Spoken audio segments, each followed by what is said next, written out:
Good morning. It is so good to see you. We are so glad that you're here because this is our time together. This is our community. This is our space. This is what we do, right? We come together. We support each other. We love each other. We hold each other. We actually do something kind of unique and different. And that is we get to focus on that little thing that Jesus reminded all of us that we have within us. That spark of the divine. Only you know what? We're not shy about it. We talk about it. We're not afraid if there's a bunch of weirdos around, because guess what? We're a bunch of weirdos. Yeah. So it's just such a beautiful dance that we get to do, because when we start to play with our divinity, when we start to do this thing, we go into a relationship that most of us are never told about existed. And yet, some of us have known for a long time that this relationship existed, and some of us have realized it, but we didn't exactly know what to do about it. Because we were told we were born in original sin. We were told if we broke any one of the 4,000 rules, here's the 4,000 rules. If you break one of them, we're going to spend all of eternity in a not cool place. And it's like, wait a minute, let me get this right. Like, I'm just a human being hanging out, doing my thing. Some things I do good. Sometimes I stumble and I fall. But if I just miss one of them, like, it's eternity? Like, it's like, wait a minute. That's a loving God? And it's like, that doesn't compute. And it never did for me. Even when I was a fundamentalist, because as many of you know, that's my history. I was a fundamentalist, and I used to believe that stuff because that's what I was told. Some people would say that's how I was brainwashed. But thank goodness that I really, really honored that time, because there were some beautiful traditions I took out of that. And so I'm not ready to throw the baby out with the bathwater. I love Jesus, always will. Got a personal relationship with. We are tight. We are really, really good. Right? And I love some of the traditions in traditional Christianity. So we're not going anywhere with some of the traditions. I can let go of the dogma. Yeah, get rid of that. Right? But this idea that Jesus came down here and started telling us about this relationship you could have with God, that you could have a real experience with God. It's not just something that we talk about when we're looking at this holy book and it's like, oh, okay, well, that's kind of what this experience looks like. It's like, that's one experience, but is there a possibility, and that's what we're going to be talking about today, is there a possibility that there could be even more of an experience? What if what Jesus was talking about was you are so connected to this thing, and the only reason you don't have that experience more often is because of what's here.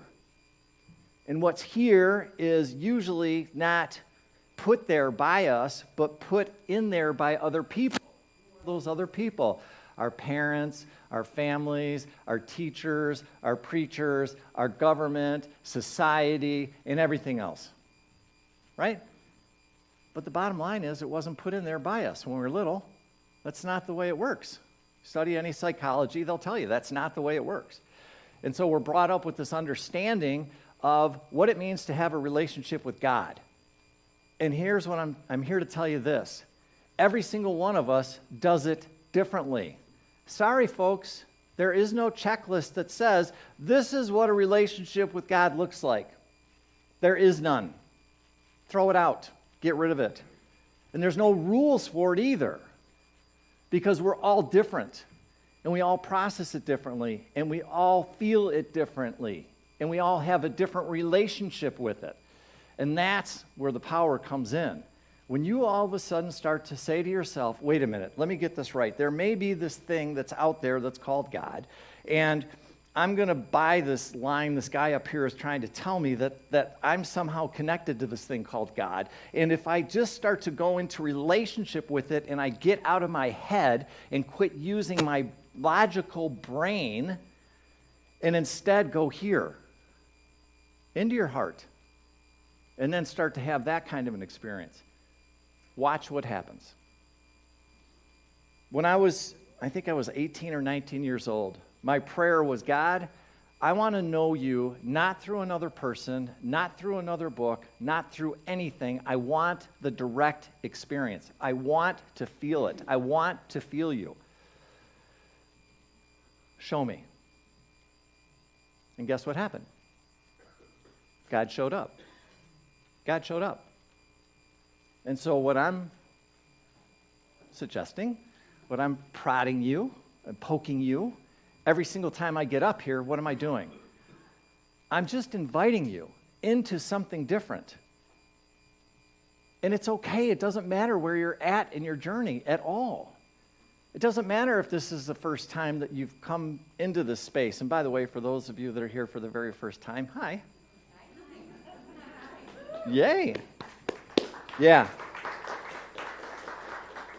It doesn't matter because what's happening is, in my opinion, we as a humanity are shifting in consciousness. How many people believe that? How many people have felt that? We are changing, we are growing, and we're moving up, moving on up, right?